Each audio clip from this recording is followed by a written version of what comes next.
भक्ति, भजन और प्रवचन के अद्भुत संगम में डूबने के लिए सब्सक्राइब करें आस्था टीवी के YouTube चैनल को और ताजा अपडेट के लिए बेल आइकॉन पर क्लिक करना न भूलें।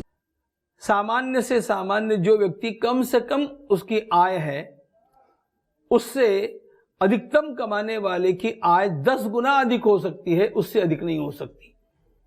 सबको इसी के अंतर्गत बैठना है।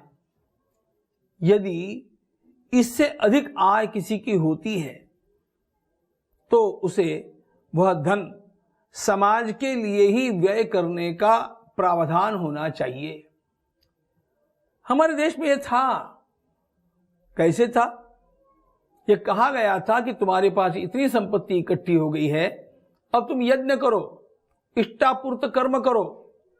इसका अर्थ यह था, यज्ञ का अर्थ केवल कोई हवन करना ऐसा नहीं। यज्ञ में 3 बातें होती थी।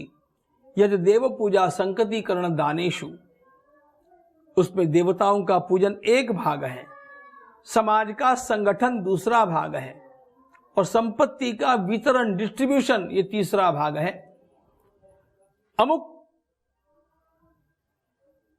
दायरे के बाहर आपके पास संपत्ति का एकत्रीकरण होना ठीक नहीं।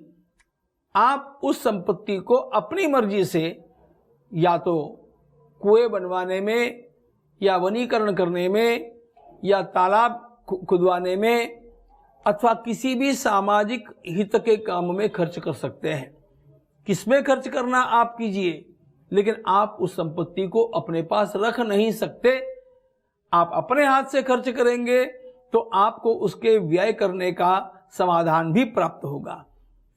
एक व्यक्ति टैक्स के रूप में पैसा सरकार को देता है और सरकार उससे तालाब खुदवाती है, उस व्यक्ति को समाधान नहीं। यदि वह व्यक्ति स्वयं तालाब खुदवाने का काम करेगा और संकल्प करके यह तालाब में जनता जनार्दन को अर्पण करता हूं ऐसा कहेगा, उसको समाधान भी प्राप्त होगा, पुण्य भी प्राप्त होगा। वैदिक पद्धति में यह नियंत्रण था।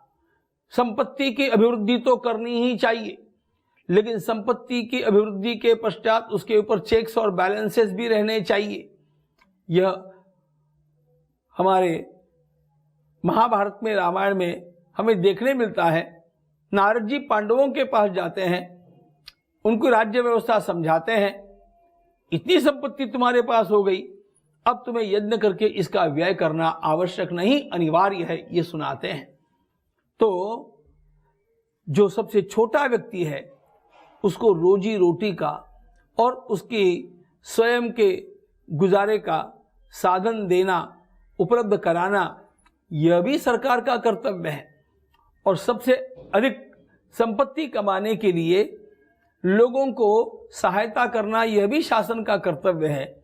सबसे अधिक जिसने कमा लिया उसको फिर समाज के लिए खर्च करना चाहिए, यह भी अंकुश रखना यह शासन का कर्तव्य है। अब इसमें एक बात और है, इसका परिणाम क्या होगा? धीरे धीरे मिनिमम इनकम वाला जो वर्ग है वो ऊपर उठता जाएगा। इसका मतलब देश का मिनिमम इनकम बढ़ता जाएगा। मिनिमम इनकम बढ़ता जाए तो उसके 10 गुना तक मैक्सिमम इनकम कितना भी हो, पूरा राष्ट्र जब समर्थ हो जाएगा तो किसी को किसी की ईर्ष्या नहीं रहेगी, सब मिलकर के उठेंगे। मुझे लगता है सबका साथ सबका विकास, इसका यह भी एक आयाम हो सकता है। उन्नति करेंगे, केवल एक वर्ग नहीं करेगा, सब वर्ग करेंगे। सभी वर्गों को उन्नति करनी है तो पहले सबसे निचले वर्ग को उठने की हिम्मत मिलनी चाहिए। यह हमारा भारतीय मूल विचार है। संसार में, हमारे जीवन में अर्थ का अभाव भी नहीं होना चाहिए और अर्थ का इतना अधिक प्रभाव भी नहीं होना चाहिए कि वह हमारी इंसानियत का नाश कर दे। इसलिए उसके ऊपर यह नियंत्रण भी आवश्यक था।